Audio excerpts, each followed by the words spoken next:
Hi and welcome back to the Citizen channel. I hope you're all staying safe and well. We continue our look at the Benjamin Mendy Louis Matturie trial. We've got today 27 on the 20th of October 2022.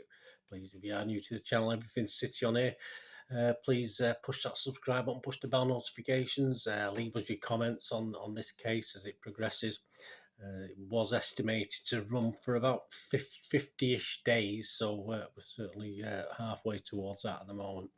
And please leave your comments. And if you haven't got time for a comment, guys, just give us a little thumbs up. I mean, it's great. It just shows a little appreciation. It's much appreciated here if we get a little thumbs up as well. That's thank you very much in advance. Right, we'll have a look at this. To summarise, Mr. Mendy, 28, is accused of 7 counts of rape against 4 women, 1 count of attempted rape and 1 count of sexual assault. Offences alleged to have taken place in his Cheshire mansion between October 2018 and August last year, relating to 7 women in total. Mr. Matturie from Eccles, Salford, is accused of 6 counts of rape and 3 counts of sexual assault relating to 7 women. Judge Stephen Everett resides at Chester Crown Court, and my thanks as ever to the Manchester Evening News for their court timeline. And today in court is reporter Andrew Bardsley. Mr. Mendy is not present in the dock today for the 3rd day in a row due to being unwell. He is following proceedings via a video link. Mr. Matturie is present in court. The jury hear from woman 12 who alleges she was sexually assaulted by Mr. Matturie in 2016. She is in court and will be cross-examined. She's being questioned by Mr. Matturie's barrister, Lisa Wilding KC. She's asking the complainant about what she told the police during her video recorded interview, which was played to jurors yesterday. Woman 12 says she agrees that she said Mr. Matturie tried to kiss her at a flat in Sheffield in 2016 and then allegedly sexually assaulted her by touching her genital area over clothing. Woman 12 told police about a number of other parties subsequently where she saw Mr. Matturie and agreed everything was absolutely fine. One of the parties was at a flat in Salford, which was attended by then Manchester City player Raheem Sterling. There was an incident with you and Mr. Sterling where he called you fat, Miss Wilding asked. Yes, the complainant replied. The jury had told a friend of woman 12 called Mr. Sterling a 4-foot gnome and properly insulted him. And you, woman 12, felt better. Woman 12 agreed. The jury told woman 12 didn't initially report what she alleges happened in 2016. Miss Wilding claimed that she made her report after seeing others had made a complaint against Mr. Mendy and Mr. Matturie. No, it was not because of how others had reported it, she said. So what was it, Miss Wilding asked. How I felt in myself, she said. I always knew I wanted to report it. I never had the balls to. I was scared and embarrassed that this had happened. At 1:20 p.m, the trial adjourned for lunch. After the break, Miss Wilding is continuing her cross-examination of woman 12. They hear that she brought 10 pages of handwritten notes into her video recorded interview with police, compiled through her memory and information from her Snapchat account. She says she can no longer access the account due to 2-step authentication. Ms. Wilding asked her about one party which Raheem Sterling attended. She asks, you told police that he tripped over you? Yes, the complainant replies. You were sitting on a sofa, the Casey asks. Yes, she replies. Ms. Wilding continues, he had tripped over you and he was aggressive with you. Yes, she says.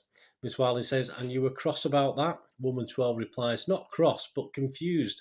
I don't see how you can be aggressive to somebody when tripping over a foot, non-intentional. Jurors heard she spoke with a friend who told her, I know he was upset, but you don't let him upset you. He's a little gnome and about 4 foot. Miss Wilding asked why she gave police this information. It was part of the story that I was getting asked, she said. They wanted a backstory and I gave them everything. Woman 12 was also asked about a party which was attended by Aaron Wan-Bissaka. And you had to Google his name, Miss Wilding asked. Yes, she says. Is he a footballer, Miss Wilding asked. Yes, she replies. Miss Wilding asked again, why were you mentioning him being at this party? She said, the police officer asked me if I knew everybody's name and anyone who was there, so I gave answers.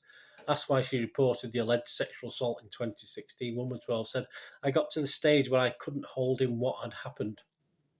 Can I suggest none of that ever happened, Miss Wilding says. It did happen, the complainant replies. Speaking of the incident in which woman 11 claims she woke up in a room in Benjamin Mendy's home to find Mr. Matturie in bed next to her, Miss Wilding adds, I suggest that didn't happen either. Well, it did happen, she replies. Woman 12 denied that she'd made a complaint after hearing others were making allegations and decided to join a bandwagon. She denied having any contact with Mr. Matturie on Snapchat since 2016, but the jury was shown a screenshot which showed Mr. Matturie had sent